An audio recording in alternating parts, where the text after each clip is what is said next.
Good evening, ladies and gentlemen. It is Uncle Harry from Home Team Sports, and it is time for the breakdown. Breakdown consists of all the coaches and commentators from Home Team Sports, and what we do, we get together and we discuss what took place during the week. Gentlemen, introduce yourselves. Right, I'll start. This is Coach Holmes from Florida Tech. Coach Smith, Jefferson High Lady Cougars basketball. Sean Holmes, proud father of Musselman basketball player. King Holmes, commentator for Home Team Sports TV. Reggie Creamer, commentator, Home Team Sports TV. Let's go. Gentlemen, welcome to the breakdown. Let's start this thing off right, all right? First of all, I want to bring up the Martinsburg versus Hedgesville game. It was a good one. Who want to jump in with some input? Listen, I will start. I will start because I've been saying this for months now. All right, I've been watching this Martinsburg team that has struggled, getting beat more than they've gotten beat in the past decade. But I have seen them, and I've seen what they have and what they put on the court. I've seen this Avion Blackwood and the way that he can finish and the way that he keeps those that team in some games. And I personally feel that they can beat anybody with the exception of probably Jefferson High School, which means that they have a possibility of making it to Charleston. That's just what I see personally. I feel like it's wide open after Jefferson High School. I feel like Martinsburg on any given night can come and sneak in and get somebody and win that spot, that second spot. I mean, you got to look at the Hedgesville game. I mean, Hedgesville, it went down to the wire, went to overtime, and I watched Martinsburg execute in the fourth quarter and in overtime and knock down some huge free throws. I just really feel like they have an opportunity to make it to Charleston, even though they're probably the biggest sleepers. Next. Yeah, big sleeping team. Very big sleeping team. I believe they beat Hedgesville. I think they beat Musselman not too long ago as well. Yeah. So there's They beat us Wednesday. Yeah. So like I said, that second spot's wide open, yo. Wide open to go to Charleston. Yeah, The path goes through Jefferson. It's wide open. totally agree with you, Juan and Reggie. We said that on the broadcast, actually, last week. Me and Damon were commentating that game. That Right. Mars is a very dangerous team. And in addition to Avion Blackwood, I've been highly impressed with the 6'5" junior center, Aiden Jackson. He crashes boards. He's very active on the boards. He gets physical. He's in your face. He's an emotional leader, and I want to commend Dave Rogers on a great job. He kept his team together. They had players who left the team mid-season, and they made a great second half rebound. So the Martinsburg Bulldogs are someone that you really have to pay attention to because if they make it to states, most likely they end up with the 8 seed, and if Jefferson wins out, it could be another Jefferson-Martinsburg game down in Charleston. So yeah, and it's not easy to beat a team 3 times. And the Jackson kid, and not only is he banging on the boards, but I've seen him hit a couple mid-range jump shots from like the free throw line, and I mean just clutch shots too. Hey, who was that other kid though? They got another one, another big. Jesse Sutherland, number 35. Yeah. They have a guard as well that's been lighting it up from 3. And honestly, I heard he got cut last year, and he's come. Garrett Atkins, lighting it up. Garrett Atkins. He got cut last year. Yeah, and he is lighting it up, and he is playing with a lot of confidence. So this Martinsburg team is playing with a lot of confidence at the right time of the season. So they're definitely a sleeper that everybody should keep their eye on. The second spot's a toss-up. Martinsburg, Musselman, Spring Mills, Hedgesville, all split with each other. I tell you what. From that Musselman Jefferson game, that don't just give it to Jefferson. Don't give it to Jefferson because Musselman slowed them down. Man, I'm wrapping it up, putting a bow on it, and I'm giving it to Jay High. And I already booked. I'm with you. Because I'm Jay High, but hey, Musselman gave them a run. I'm telling you, they gave them a run. Yeah, it was Musselman had Musselman has the thing that Jefferson struggles with, and they have the size. With Connor Long, he poses a problem for Jefferson. So both games have been highly competitive because if you focus on stopping Jordan Holmes, then Connor Long crashes the boards, and next thing you know, he has 16 and 10. So it's a matchup with Jefferson, as we've seen a couple times with the Martinsburg game the second time. Aiden Jackson kind of beat us up a little bit on the boards as well. So we know that the small kryptonite that Jefferson might have is going to be a talented big man inside. Now, we got to edit that out here. Martinsburg does have a strong big man on the inside. On the jump.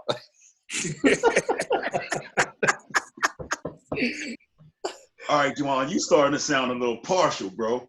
No, he said us. He can't. That's what I'm saying. Yeah, I caught it. Yeah, he said us.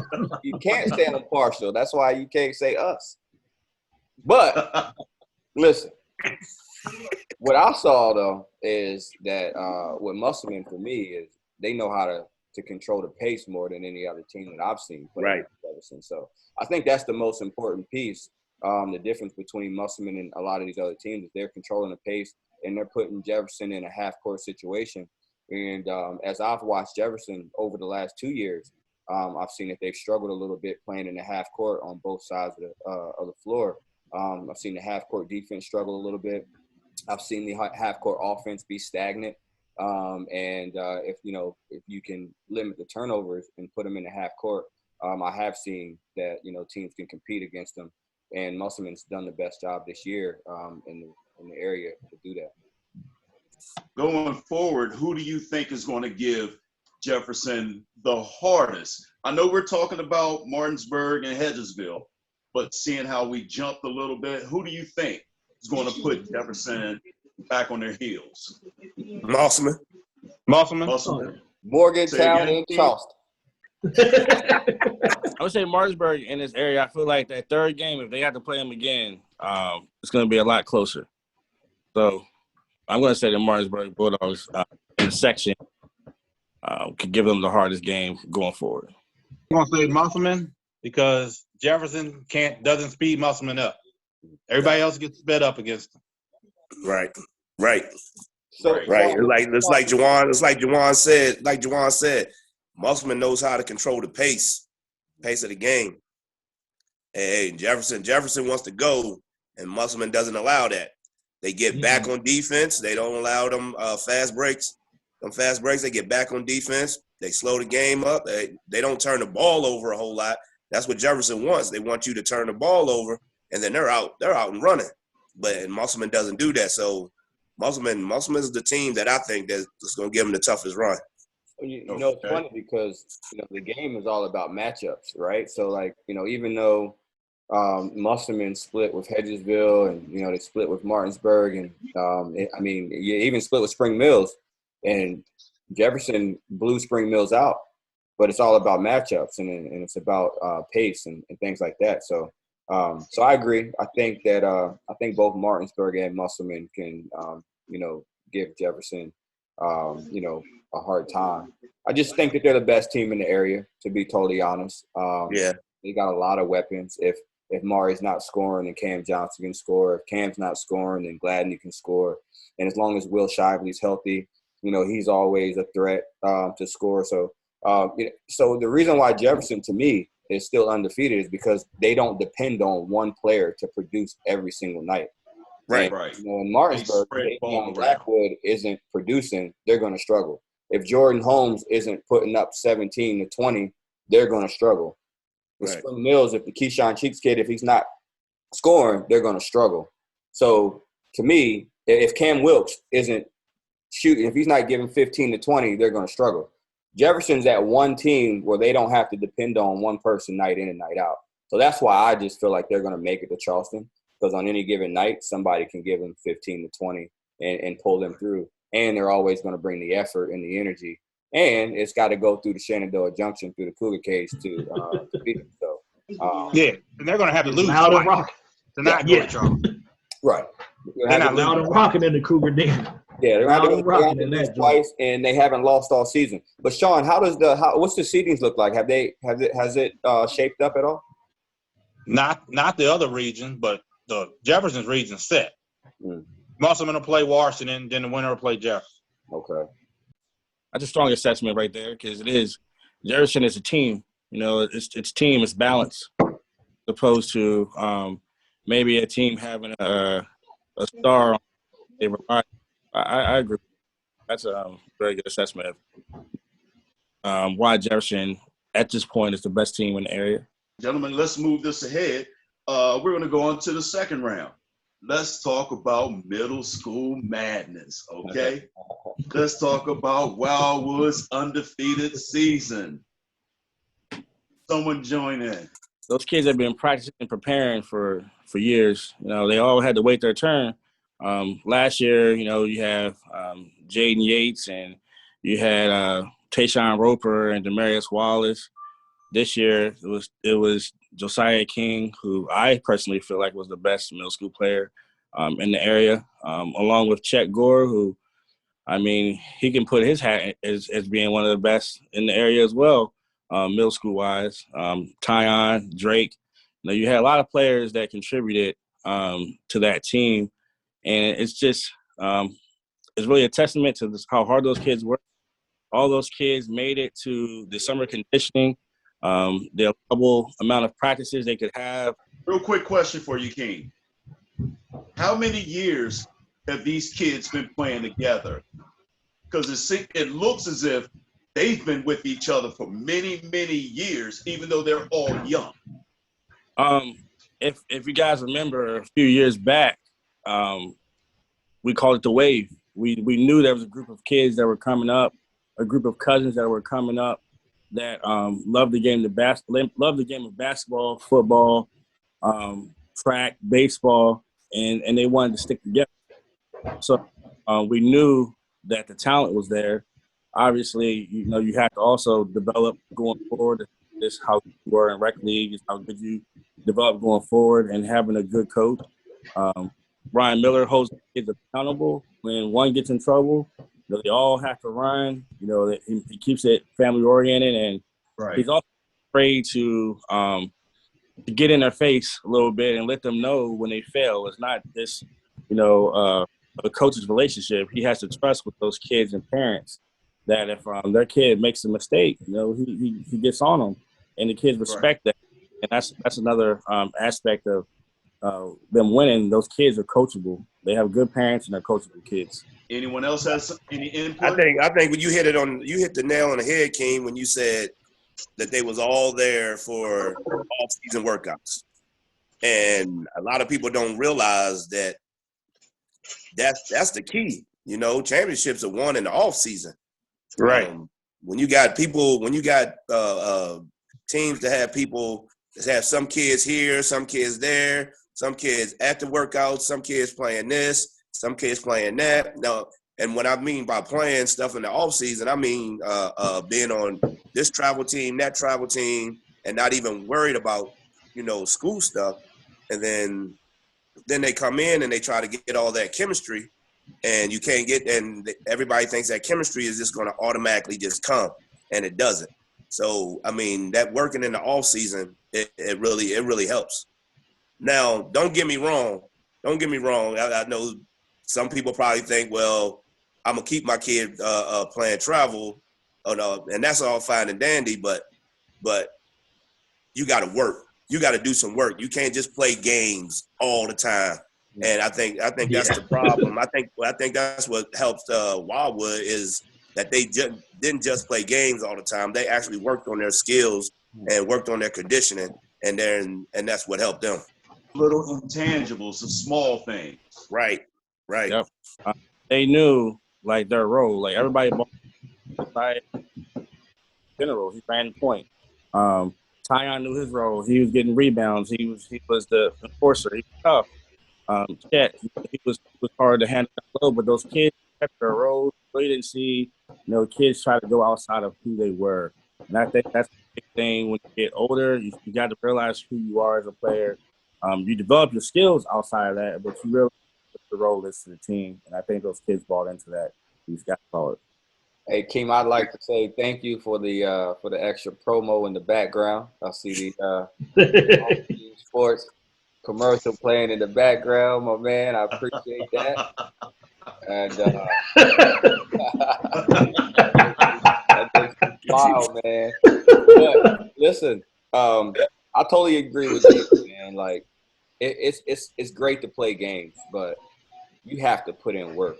You have to be able to put in work because you got to have the skills and you got to have the basketball IQ and sometimes just playing games it doesn't allow you to develop as an individual. And playing games is great for game experience. But you got to be able to increase your skill set from year to year. You shouldn't come back from year to year the same player. So if you shot 70% from the free throw line last year or 65%, then you come back and you're still shooting 65%, then you didn't take the time and shoot 150 to 200 free throws a day. If you're shooting 28% from three and now you're shooting 28 or 25, you didn't take the time to shoot 300 3-pointers a day to better your game.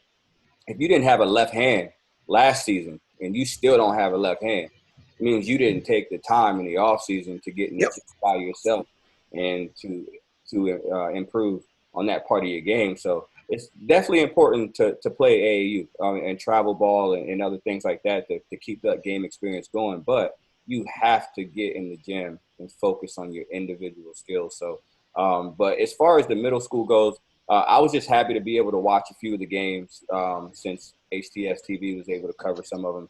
And, I heard a lot about Wildwood. I heard a lot about Charlestown and Mountain Ridge and Spring Mills. I heard a lot about the teams, but I just feel like Wildwood is just on a different level.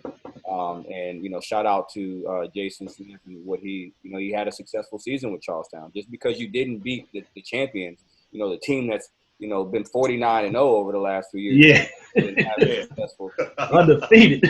guys never lost. You know what I mean? Like Ryan Miller has never lost. Like that's dynasty worthy. So shout out to all of them, and I appreciate you guys covering those games so that we can watch it. And I'm excited to see those kids from Wildwood and Shepherdstown and Charlestown and whatever high schools they decide to go to, and see them in what they do at the next level. Yeah. And I also shout out Harry before we switch to Wilkes and his JV team because they went undefeated as well. So next year, there's going to be a lot of competition with that 7th grade group because North had a couple of kids on a varsity team and they were in 7th grade. I mean, next year it's going to be highly competitive. So I just look forward to seeing how our kids can handle having a target on their back and see if they can continue that trend of winning a championship. Hey, Skibo Wilkes said the target's on their back. They didn't get beat. Oh, yeah, they went undefeated. Yeah. That's what he said. They went undefeated. I don't know how the target could be on y'all back when they already beat y'all, but I'll just let y'all figure that out. And like I said, they had all their kids on JV. We had one missing, so we'll see what happens next year. Circle that. All right, before we move on to the next subject, Keem, I have a quick question for you. How many kids from Wildwood are returning for next season that you know of? Well, I know they have. I know that Corey Yates, Cam Shedrick, who actually started on the varsity team and averaged 12 himself. My son Braylon, he 9 and 7. We have Darius Johnson, Neil Powell, Tajay Harrison. He big this year, the 6th grader. Yahir Marrero. Everybody. We have. Everybody's coming back. JV kids. What varsity kids is coming back? I just told you, Cam Shedrick, he averaged 12 points as a 7th grader. That's it. He was and Brain Corey played varsity as well. So just those 3 from the varsity. Those 3 got varsity experience. The rest, Okay. Right. Oh, okay. All right, you guys ready for the next one? All right, guys, let's get this thing moving. Keep it moving. All right.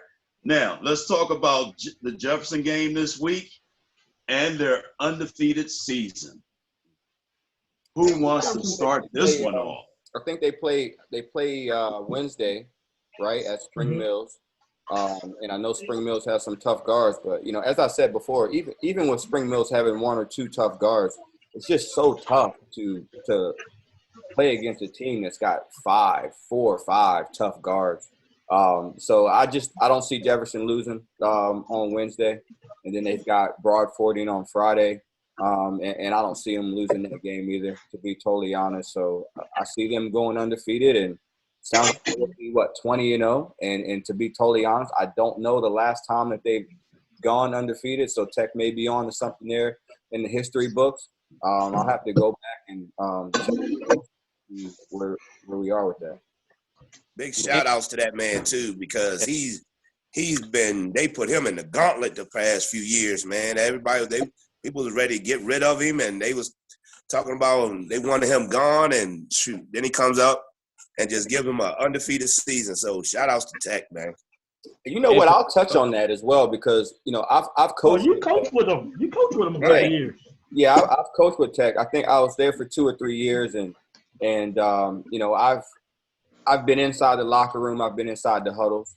You know what I mean? I know Tech knows the game of basketball, and I know he knows his X's and O's. You know what I mean? I talked to him about X's and O's and basketball, and he's a basketball junkie. There's a difference between people who enjoy the game and people who are actual basketball junkies. Like he stays in the gym. He's watching games all the time. He's always talking about plays. You can talk basketball to him for hours and hours and hours. But at the end of the day, and also being a great coach isn't just about knowing X's and O's. So there's balance, you know what I mean? And just because coaches Tech is a basketball junkie and he's got a high basketball IQ, he still had room for improvement when it came to other aspects of being a great coach or being a good coach, you know what I mean, or being a leader, you know what I mean? And he's still learning, and he's improved as a coach, and he's got a lot of talent, which you can't deny this year, and that also helps. So a lot. Shout out to Tech. Shout out to him for keeping his cool throughout the years, because Lord knows that everybody in this panel may not have the patience to deal with what he's dealt with over the years, and so much respect to him for that. So I'm just, I hope that he can take it all the way and bring one back for the Eastern Panhandle. That would be great, especially for Jefferson High School. Right, Who do they have left? Spring Mills and Broadfording. Oh. What do you guys? I'm sorry. Go ahead, Keem. I apologize. Definitely would be big for the Panhandle. Is if I'm not mistaken, I think that Washington maybe 6 they had defeated regular season and then lost down in Charleston. And I could do research on that, but I think they had Damo they went undefeated. Yeah, they were undefeated. Lost to Huntington. Yeah, Twins. Jerome. Good, to see that with the talent levels they have, and with coaches being able to put that together. But pertaining to the games, from watching the games, I was just highly impressed with the 2 underclassmen. We had 2 games this week, and the player of the game, the Raul Carvajal Goosehead Insurance Player of the Game, first was Jamari Jenkins, and then the second time it was Jaden Gladney. Jamari's a freshman, and Jaden's a sophomore. So when talking to Jaden yesterday, I asked him specifically, what is something that you learned, having these seniors around you with like a Cam Johnson and a Deion Taylor, and he said it's the leadership that they provide. So you're also seeing a group of young kids that don't have an ego. They want to see every single player get off and do their best. So I think that's special, and that's one thing that I picked up this week in commentating through games with them, that they don't have their egoless right now. They're playing as a team effort instead of an individual ego. Absolutely. And you know what? And that just goes on to say what I was saying earlier is any given night, somebody else can step up because they're used to that. Right. You know what I mean? They don't stand around and watch the other person just shoot 20, 30, 40 shots, and then that person goes down, and then somebody has to step up and do something that they're not used to doing. No, they're averaging 10, 11, 12, 13, 14, 4 or Across the 5 board. guys are averaging double figures. So they're selfless. You know what I mean? Right. And they're clicking on all cylinders. It's fun to watch. And to be totally honest, it was one of the reasons that really prompted me to come up with, the idea to try to make HTS TV happen, because I wanted to not only see my nieces and my nephews play, but, I wanted to see Jefferson play more than just when they played against Martinsburg, to be totally honest. Right. It's something special. And, for us to be able to document this, and I mean, Damon last year, hats off to Damon. He made it to States. I mean, he got the nets hanging over his head. I mean, Yes, sir. You see it?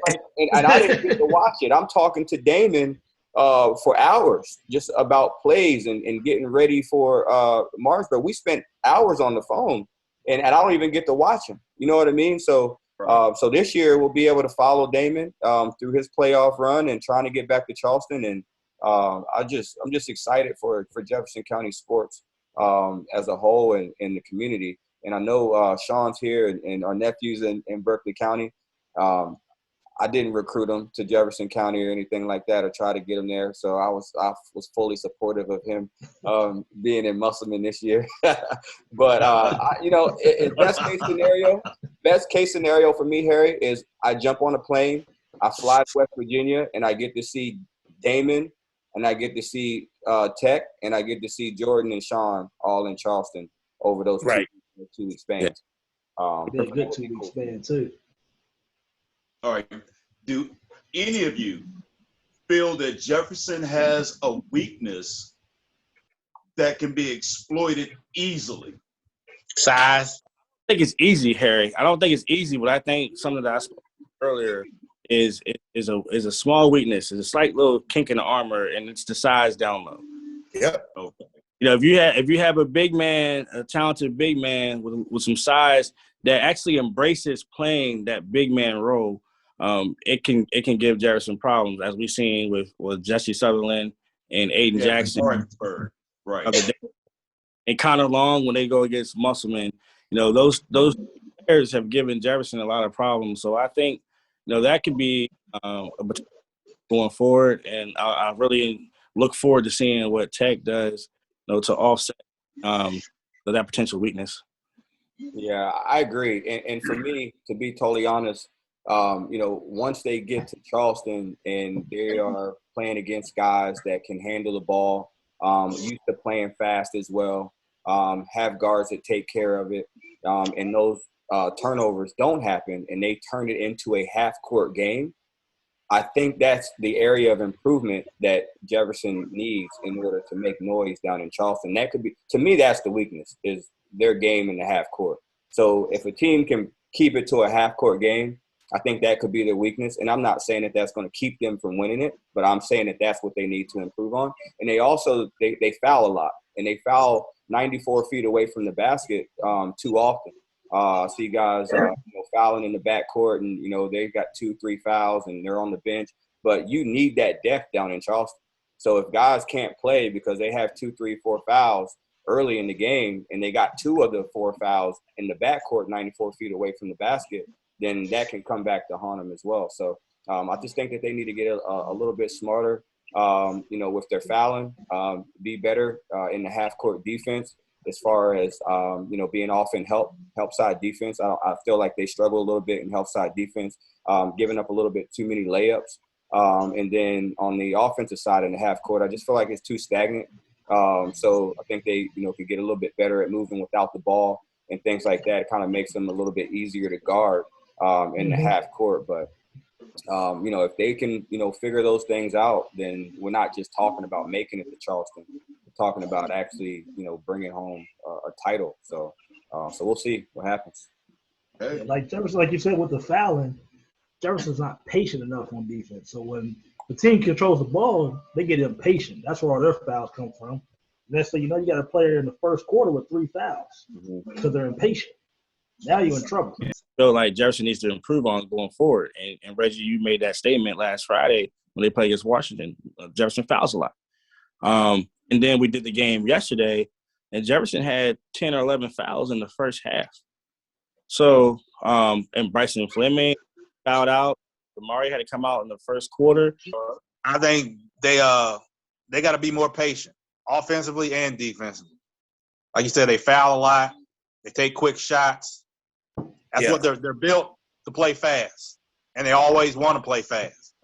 Sometimes you can't play fast. I know GW has size. Morgantown has size. Morgantown has a University lot of has size. And Cam's 6'5", but Cam's not a big man. Cam's a wing. And he's going to have to guard maybe Nickel from GW or Kisner from University who's 6'7". Man, that might give him a problem. And he can play. Do you guys feel that Jefferson needs to be a little more physical?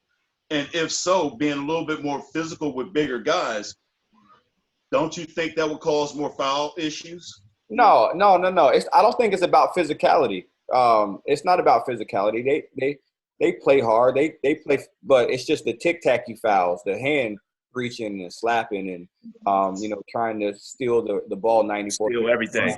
They try to steal everything. Yeah, it's gambling. It's not gambling. Yeah, gambling. Getting more discipline. I don't think it's the more physicality. The size is the size. You can't teach that. You know what I mean? You either have it or you don't.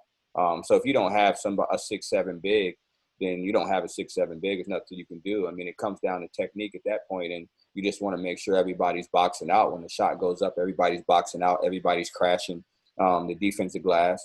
On the offensive end, if they're going to try to trap, on missed shots and things like that and try to use their speed to their advantage, then that's what they need to do. But, it's nothing, Cam is super athletic, 6'5" wing that can handle the ball. Like, that's a crazy skill set. He's just not a big man.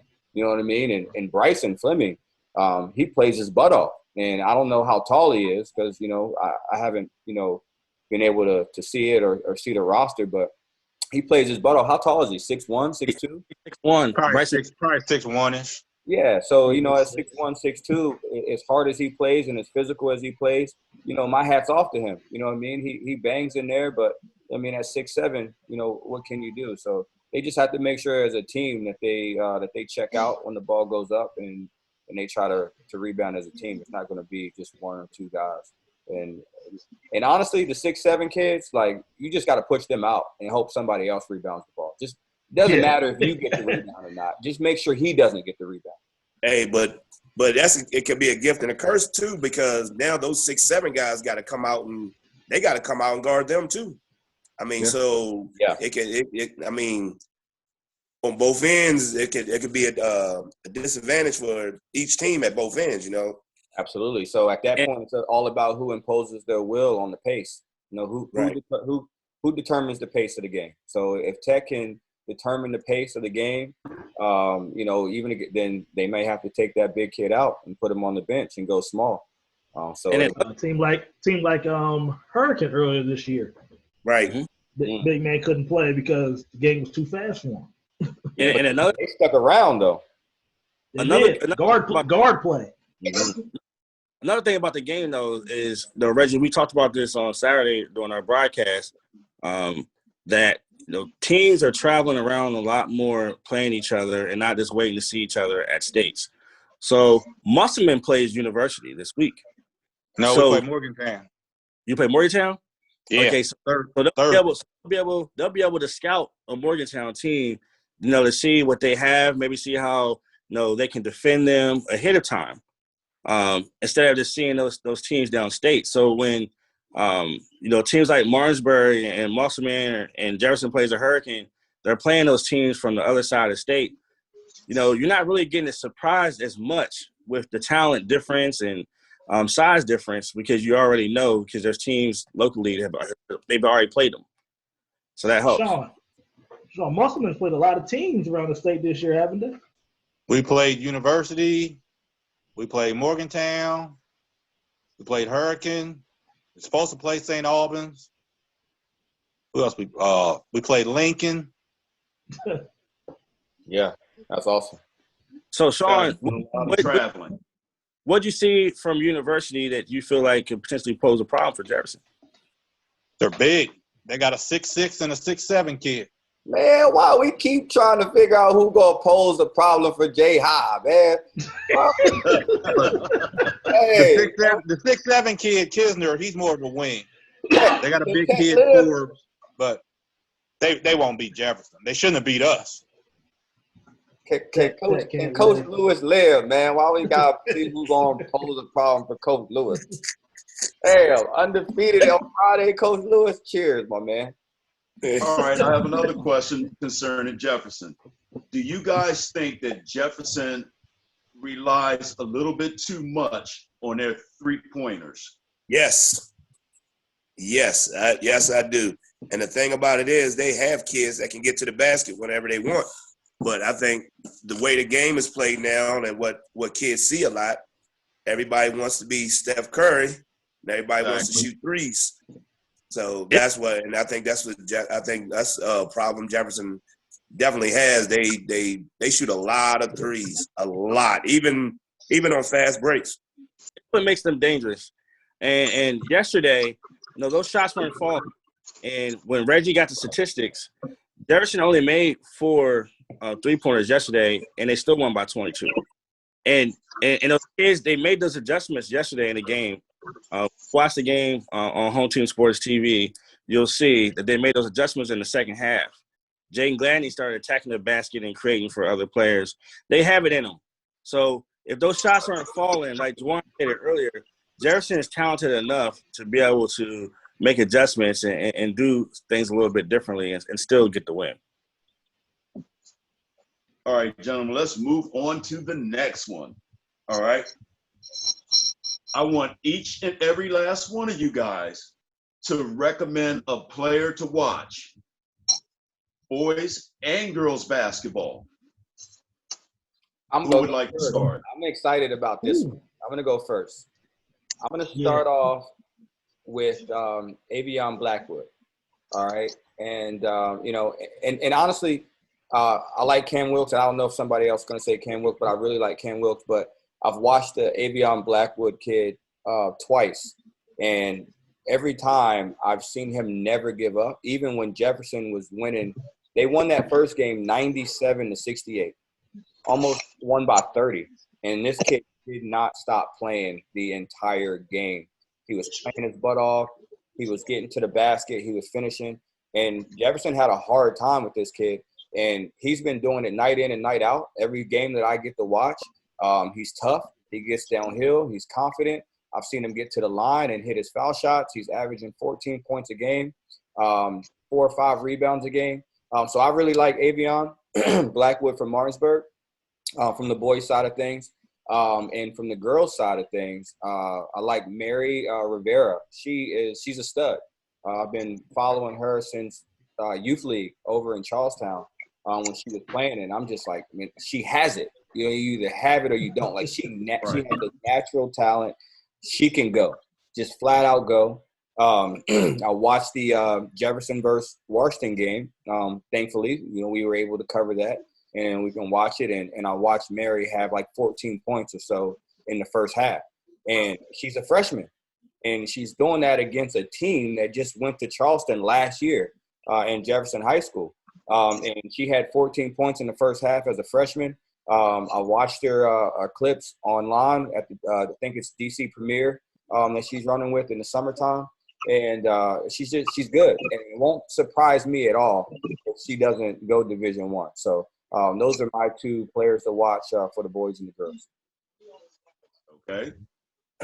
My 2, I'm gonna have to go with for the girls' side. I'm gonna stay home. I'm gonna stay home for both for boys and girls. I'm gonna stay home. I'm staying with Jay High. So for the girls' side, I think I'm gonna go with Justice Lee. Justice is just a straight out animal. And Justice is intense.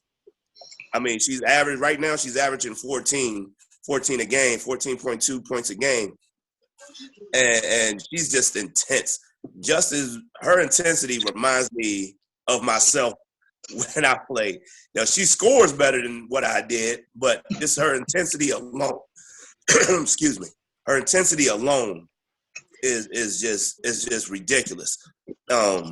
She's always going hard. Like, it doesn't matter. Like, we got our tails kicked against Willem Park, and Justice was still going hard. I love it. I love it.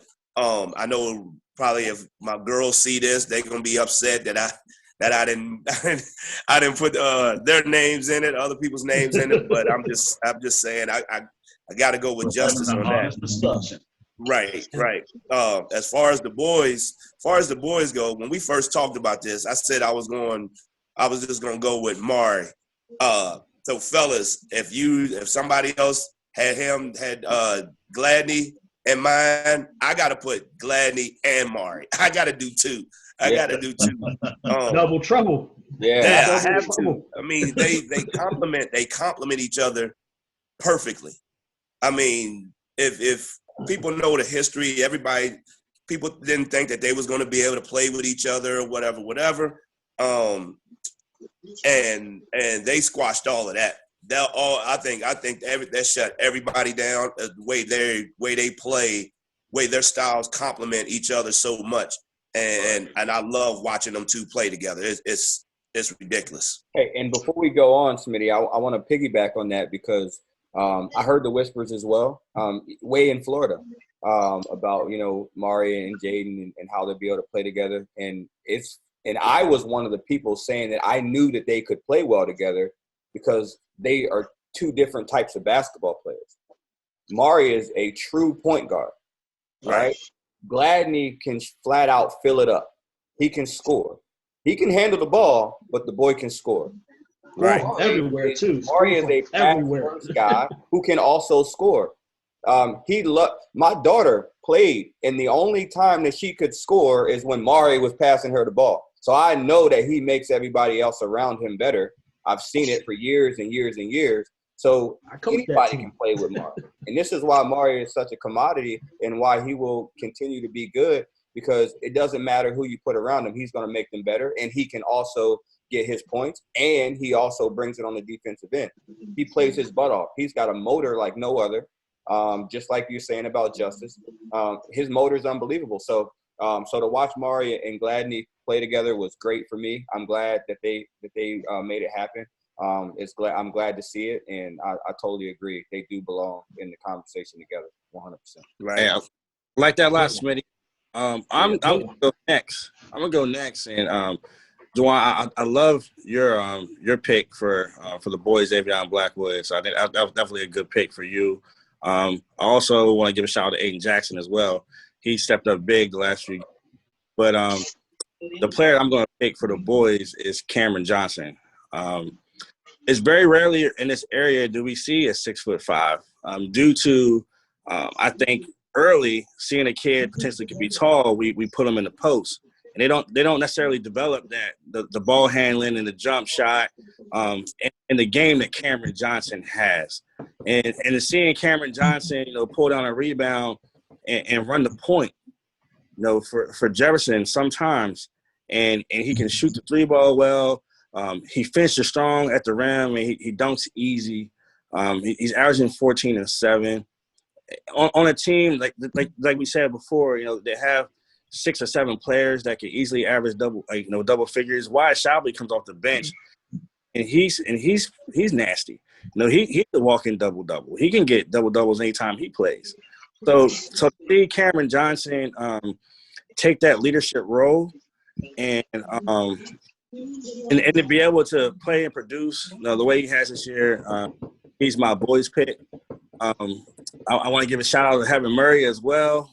She's someone who's been special to watch over the last 4 years. I really pray for a recovery for her. She's been my favorite girl to watch. But the girl I'm going to pick is the freshman out of Spring Mills, Kyla Dandridge. I watched Kyla play against Wildwood when she played at Hedgesville Middle, and we knew she was going to be dangerous. And to come up as a freshman and score last week, she had 18 and 20 and got the Journal Player of the Week. Quiet, so, 18. Hey, 18's 18. Right. So, but saying, she's just quiet. She doesn't. I'm sorry. I didn't mean to cut you off, King. She gets her points quietly, and I like. She's smooth, man. She's real smooth. She's Her real, game is smooth. she's real smooth, and she's fun to watch. And she's somebody that I can't wait to see over the next 3 years and what she can develop into. And also, like, see those matchups, with the Jeffersons and the Bradley girl at Martinsburg. She's a freshman. She's putting up a lot of good points. Hey, Harry. Hey, King. In Washington. Uncle Harry, did you say we could name one person, or did we name everybody in Eastern Panhandle? Hey, since this is the first episode, I'm gonna go. I mean, we got 2 more people to go. Sean and Reggie ain't gone yet. King to name half the people in the Eastern Panhandle. Right on. Hey, man. Hey, but that shows. I'm highly impressed with these kids, and being able to commentate, to see them all. Yeah, I'm just grateful to be able to watch and be able to commentate the game. So I love them all. Yeah, hey, absolutely. And Cam Johnson was actually the MVP of my summer camp. So I definitely feel you on Cam Johnson and his skills. And to be totally honest, Jordan, our nephew, as he was coming up, they tried to stick him in the paint a little too much. And I was upset about it because I knew that he wasn't going to develop into a big man. He's just going to be a 6'2", 6'3" guard. So Gonna be tall. I'm glad to see that he developed his shot, the way that he can shoot the ball. I mean, he shoots the lights out. And, I won't go too much, further into Jordan. But, just case in point, King, Jordan was a big kid early. And, he played a little bit too much post. And I'm glad that he was still able to develop some guard skills. I enjoy watching Jordan play. His intensity is unreal. I really enjoy. Okay, next person. Okay. I'll go ahead and go real quick. I got. Oh, go ahead, Red. Real quick. Yeah, mine be quick. It ain't gonna be real quick. But I'm gonna stay local, like Smitty. I'm gonna go with girls first, and I'm gonna go with Justice, just because since her running mate got hurt, and having her intensity has went through the roof. Like, she's really put a lot of burden and shoulder on her back to get everybody, to keep the team together, to keep rolling, to get ready for another strong run, trying to get back to Charleston. And then boys, I'm gonna go with Deion Taylor, the senior. He's a spark for Jefferson. I mean, he's a spark. He's the heart right there. He does a lot for him. A lot of steals, a lot of high energy. He's a spark for Jefferson. So that's my player to look out for. Go ahead, Sean. Okay, well, I'm really gonna keep it home. right in the house. Right in the house. Nobody in the Eastern Panhandle gets guarded like he does. Every defense is predicated to stop him, and he's still the leading scorer in the area. And without and people forget that his running mate been out all year, Isaiah Horner. Mm-hmm. So every eye's on him. I like Horner. And he's still putting up the numbers. Yeah. And for the girls, I'll go with Olivia Bolduc from Spring Mills, another freshman. Yes. Yeah, she a problem. Yes.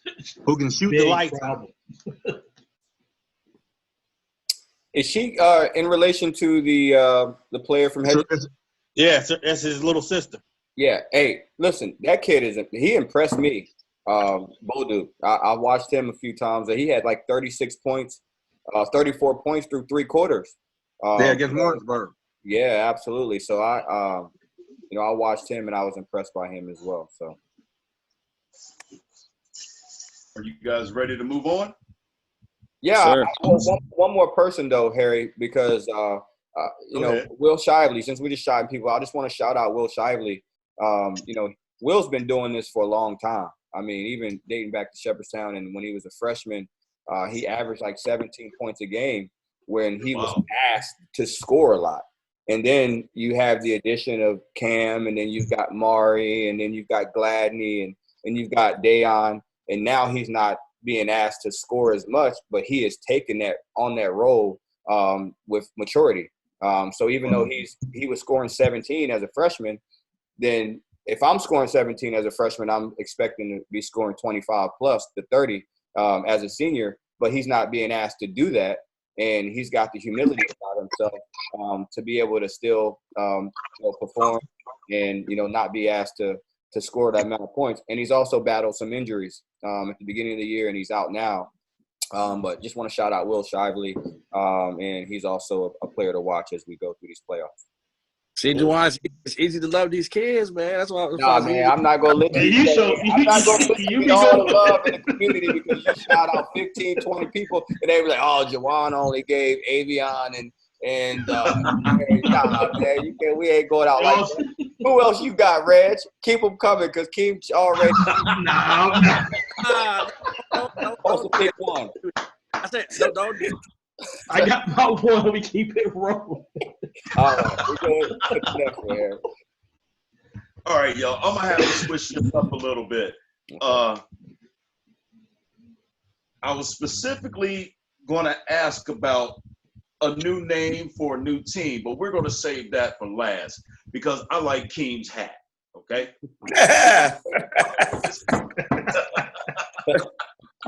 I'm here to the end. Here to the end. We're going to jump across my list a little bit. Guys, let's talk about the girls sectional tournament. Well, I'll start because once I get out of here, I'm out because I don't know a whole lot about it right now. I've only gotten a chance to watch one girls game, and that was with Jefferson and Washington. So I know that Washington has struggled big time over the years. And then they started out 12-4 at one point. I don't know what their record is now, but so shout out to them for battling and starting to get their program in the right direction. But for me, the favorites has to be the Jefferson Lady Cougars for me to make it back to Charleston. I've seen that you've already beat Martinsburg twice, I'm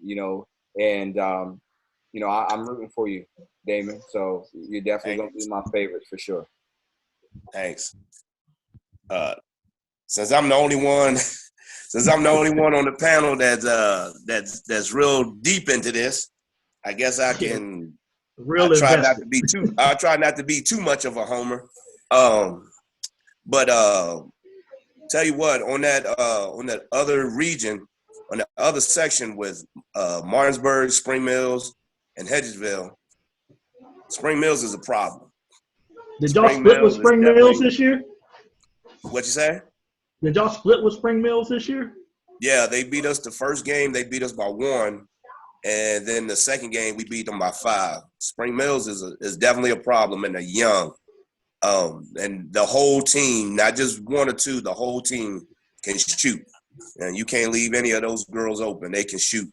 So Spring Mills is definitely a problem getting for anybody in this area, including us. I've already told several people, like referees or whatever. I've told several people that we have to win our section because I don't want to play Spring Mills again. I'll tell you that right now. I don't want to play them again. So we have to win our section. And I think I'd rather play Martinsburg or Hedgesville than play Spring Mills. That's just me personally. I mean, from watching the games recently, and Damon, we watched your first Spring Mills game, and I went Facebook Live with that game. You're right. Spring Mills is definitely a problem, but I really do enjoy watching Justice League play and your team play. They feed off the energy that you provide, from the coaching chair. So I would definitely pick Jefferson from this region. I feel like you guys had some strong wins over Washington and Musselman, but they're both pretty good teams. They both have pretty good players that on any given night can give you a problem. So I'm going to pick Jefferson, from your region, with Washington strong second, and Spring Mills from the other region. Spring Mills, and they're here today, for the next 3 or 4 years. And they also have a very talented 8th grader that just led her team to the middle school championship. So shout out to Miss Etzel as well. I mean, he's a problem. So they're building something real special for the ladies down Spring Mills and for the boys. So Reagan Etzel was a name that it's going to be also name going forward for the area for the ladies. Now, when I say I didn't want to be a homer, I didn't want to even try to say that we automatically going to go this and that and just worry about Spring Mills. That's not what I was trying to say. I wasn't trying to say that at all, because Washington is definitely Washington gave you fits too. Washington gave us fits too. They've definitely gave us fits. And just the other, like a couple games ago, I heard they shot, and I heard they made 14, 19 threes or something like that, 3-pointers in the game, something like that. So they can shoot your lights out if you're not up on them. They can shoot your lights out too. So it's going to be a tough. Your lights out in the first half is what they did. Yeah. We had to go in and make some changes. We was letting it happen. And you know what? We had to make some changes. Hey, it's time to get up on these girls. Something's got to give. Hand down, man down. Yeah. Cool. We're ready for you, Harry. What we miss? Nope, you're good. We good? Yeah. All right. Good. Upcoming boys tournament. I think we've pretty much, decided that. Yeah. I don't see Jefferson losing in that region. But like I said, if Musselman could potentially give them fits this year, and then in the other region, I just really feel like it's wide open. The issue is whoever loses in that region has to come and play a Jefferson or a Musselman, and then whoever wins, over in that region, the way that they flip-flop it is just crazy. You know what I mean? So I really feel like that second spot is wide open, and I'm not trying to jinx Jefferson or anything like that. I'm just giving my professional opinion. Like, I just really think that they're really good this year, and that they're going to make it to Charleston. And I'm just very interested to see who else makes it. And it's wide open, pulling for everybody. Clearly would like to see, my nephew make it, but they got the work cut out for him. You know what I mean? They got their work cut out for him. And like Sean said, he literally I watched the same thing you're watching, Sean. Like, teams have a bullseye on his back, and the game plan is to shut him down. But as I also said, if the team is able to have that game plan, then that means the other 4 guys on the court have to step up. So if Musselman wants to make it to Charleston, it can't be predicated totally on whether Jordan Holmes has 17 or 20 points a big game, because somebody's game plan going into that regional championship is going to be to take him out, and it's possible that it can happen. Somebody else has to be able to step up. So that's why I just feel like it's totally wide open on that side of the bracket, and I can't wait to see it. Thanks to you guys covering it. Yeah, it's fun to watch. It's been fun to watch. It's been fun to watch those games. Hedgesville and Spring Mills, Musselman, Spring Mills, Musselman, Hedgesville, Martinsburg, Spring Mills, Martinsburg, Musselman. Like, all these games have been competitive. Martinsburg had 3 games last week, and 2 of them went to overtime. Mm-hmm. Right. And that just shows you, like, the competitiveness in the region, that it could potentially be the most highly anticipated game is the second place, in the second place team in a section going against the first place team in the other region. Yes. That could be like the most exciting game out of all of them. Right. Absolutely. It's going to be whoever loses in Jefferson section going against the winner of Martinsburg section, and that game is going to be unbelievable. Yes. But who's going to play each other to see who's going to end up first, second, and third in that region? We don't even know that yet. So that first game means so much, Juwan, because if you lose that first game, you're done. Yeah. But if you win that first game, you at least get that second chance. You get the second chance. If you lose the second game. So that first game, in the other region, where you got Hedgesville, Martinsburg, and Spring Mills, whatever those coaches choose for your seed, you want to be that number one seed because you know that if you play the number one seed, I at least got 2 games to get to states. But if you're getting that 2-3 game, and it's a battle versus whoever you got to play, then hey, you can see a really good team, in their season early. Yeah. Based on cheating. Somebody's gonna have to go home early. Can't wait. Cool. Yeah. Any game day, any team can lose. That's right. Any given Oh, definitely. Definitely. Good to go, Harry. Now, we're going to end this very shortly, but let's talk about Keem's hat, okay? Let's talk about the man's hat. I'm a Washington fan, all right? I don't know whether to call them the Commodores, the Commanders, the Commodes. Lionel Richie in the comments. They said it come out. I'm a Washington fan, so I'm going to go with whatever name that we give them. But come on, guys, talk to me about the name. Don't make jokes. Well, go ahead and make a few jokes. Man, I woke up that morning with my wife to watch the unveiling, and my wife said, "Babe, I don't know if I can let you put our unborn child through this misery." Hey.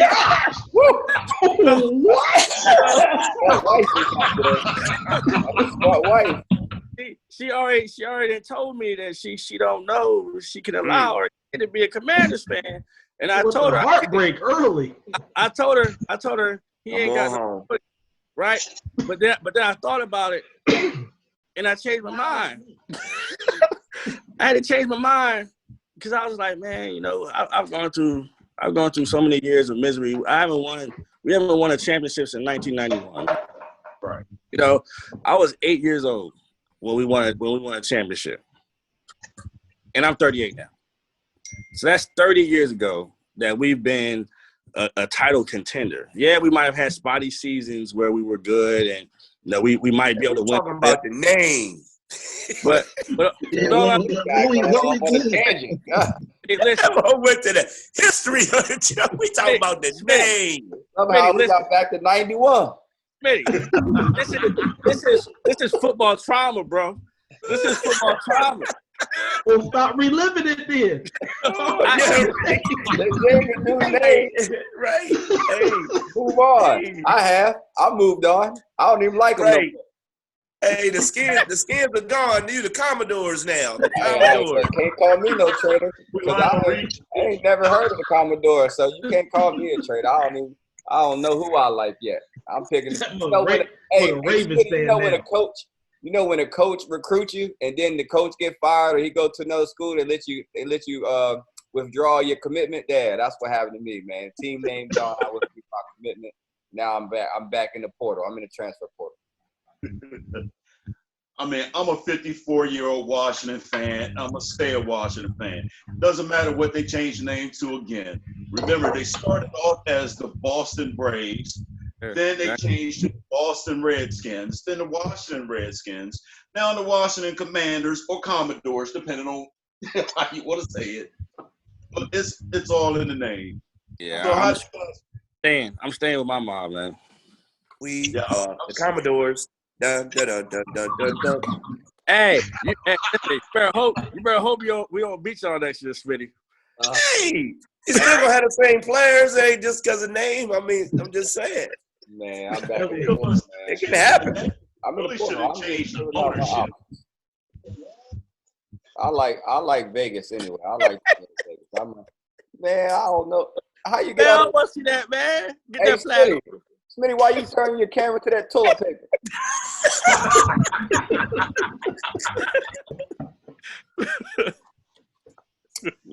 Hey, man, I had fun, Harry.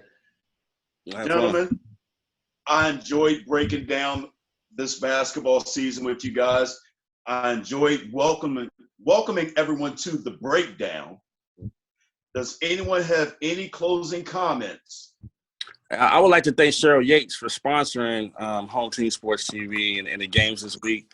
I really appreciate Raul Carbajal, for sponsoring HG Soul Food and Barbecue.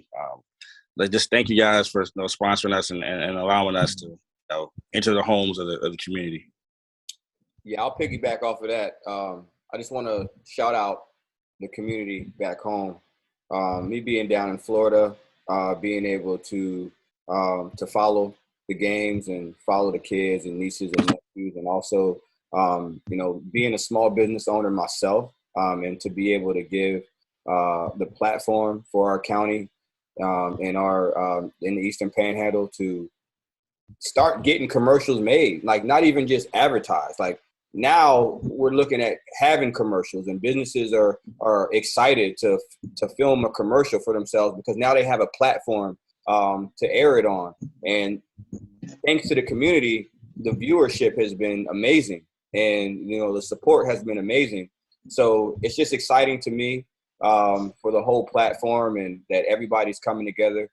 Seeing you guys interview the kids and seeing them put the headsets on and feel like a pro for a little bit of time, and the same with the coaches, to see you guys interview them at the end of the game. And so I just think that the whole situation is impactful. It's exciting. I just kind of want to talk about a little bit about what we have going forward. Is we're going to continue to grow this thing. We're going to have special features and documentaries that Harry's going to produce and direct. So we're going to be able to even, get in behind the scenes and do some interviews as we continue to develop, get some wireless mics and put a wireless mic on Smitty and hear him cuss and yell and rant and then have to bleep. You're going to have to turn it down. You know what I mean? You're going to have to turn the volume down. You know what I mean? You're going to have to bleep him out.